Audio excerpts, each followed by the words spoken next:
yang Ring nun hia duan lai kan Ray le om flei dung na thu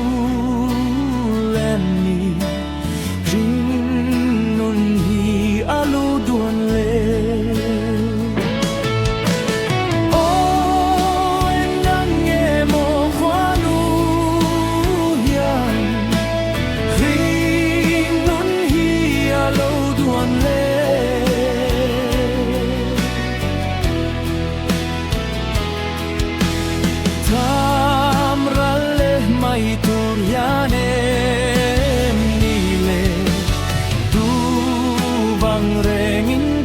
yang silo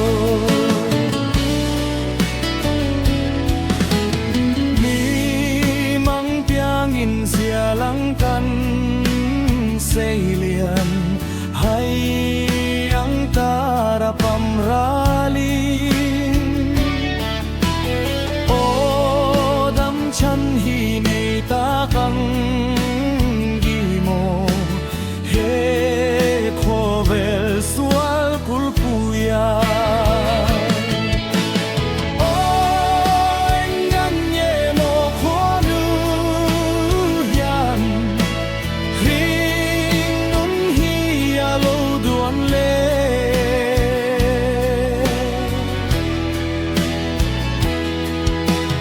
tham ra le mai tur yane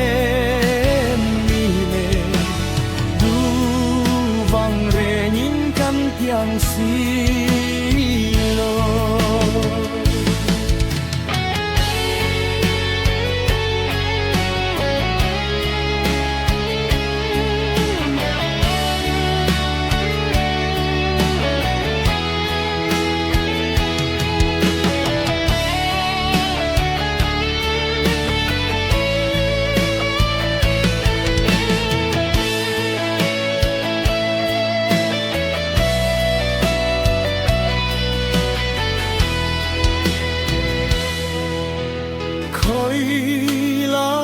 chuan rel ta ang ni mo ring nun hi aral hunin an soi piaral hi om ta ang mo ta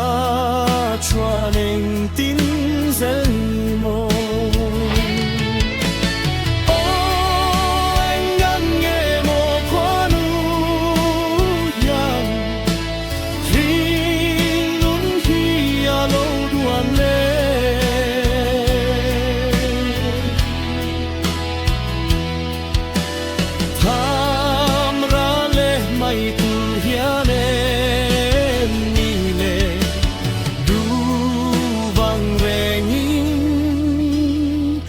kan piang silo